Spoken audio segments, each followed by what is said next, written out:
The Green Lantern issue 8 heads to Hedea Maxima, a planet where murder is law. A drug cartel boss tells his men that an alien called Glory Gold has escaped to another planet and taken a new drug with him, just cutting into their business. So he needs someone to take out Glory Gold, but he knows half the people in the room are traitors, killing them all before telling his lieutenant Mr. Asmoma to hunt down Glory Gold and kill him, telling him he is on Earth. On Earth, Green Arrow stops a shakedown from happening, confronting a thug with a gun. Oliver isn't impressed since he knows the thug will miss, but he won't, especially with the help he has. The thug is taken out by Hal Jordan, who notes that the thug's ultimate high drug is just a powerful anesthetic. He gives up the drug's distribution location, citing the city's piers and docks. The man's high makes him see the heroes as monstrous aliens as it kills him. The heroes, however, manage to bring him back to life, putting him on life support and getting him to a hospital. Later on at Oliver's apartment, the heroes talk about the new drug hitting the streets and how to tackle it. Talk, however, soon turns to Hal working things out with Carol, but Hal says it's complicated and tells Oliver not to go getting his wedding tuxedo out just yet. Eating some of Oliver's famous chili, Hal washes out his mouth, turning the conversation back to the drug and why someone used anesthetic on the thug. Hal knows it was because they stole the man's soul, hence the anesthetic to numb the pain. Heading to the pier, they investigate the warehouse, finding a huge arrow-shaped object crashed inside, something Oliver finds a little familiar. Inside they also find a giant hat like the one Green Arrow used to wear. Hal believes them to be spaceships or some form of alien transport, and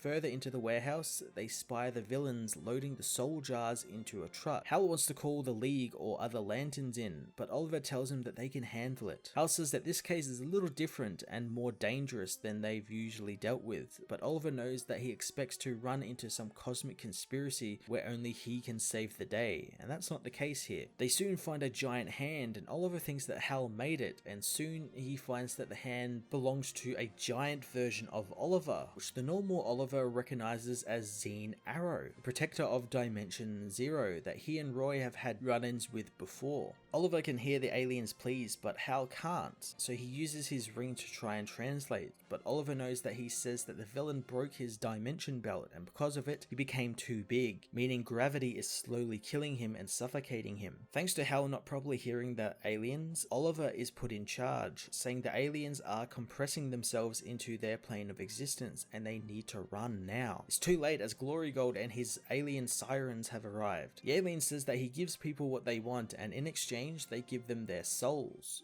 which he uses as an alien drug. The heroes realize this too late as the super sirens attack Oliver and Hal, getting into their heads and messing with their minds, turning them on one another. Hal's ring sends out an alert that Earth is in mortal danger, as in space, as Moser gets ready to kill Glory Gold with his huge space gun, which he has positioned on the moon. He contacts his boss, wanting to know if they want to hear or see the alien's death, but his boss orders the entire planet destroyed, so there is no trace or evidence. Hal and Oliver are still under the effects of the siren, but have stopped fighting as Glory Gold tries to escape. Hal tries to tell him that he's going to be killed, but he doesn't believe them, so Hal makes a giant bow construct, using the arrow-shaped object that was in the warehouse as his arrow. Hal, however, can't fire it and needs Oliver's help since he's half blind and can't shoot the telepathically guided arrow on his own. Helping his friend, Oliver guides his aim, getting him to fire. The arrow soars to the moon, striking Asmosna and blowing him up.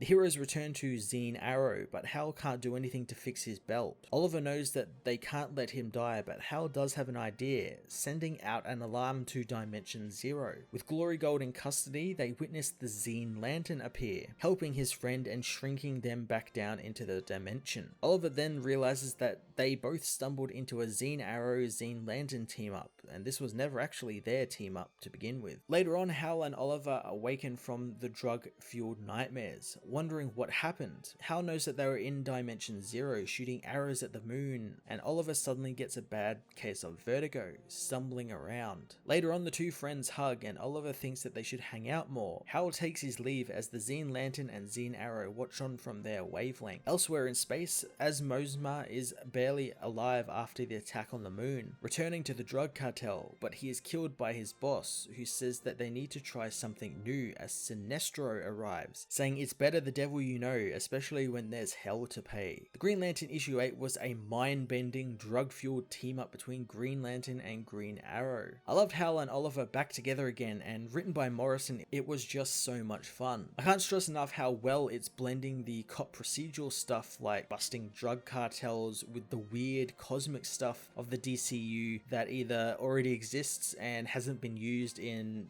30 years, or stuff that Morrison just makes up and fills in gaps with. It shouldn't work, but it does, and it does so perfectly. I can't wait for him to inject his multiversal concepts into the book next issue and how they will jive with the cop procedural stuff. I'm going to give this issue a 9 out of 10. Hey everyone, thanks for watching my newest video. If you enjoyed it, you might also like to check out my other reviews here on my channel. You can also follow me on various social media platforms like Twitter by searching Matt_FOS, or even join the Comic Multiverse Discord server and chat with other comic book fans, including myself and Joel from Cape Joel. Want cheap comics and trades? Head over to the book depository with the link in the description to get the cheapest trades and comics around, along with free shipping anywhere in the world. Until next time, this has been Matt of the Fortress of Solitude. Thank you so much for watching.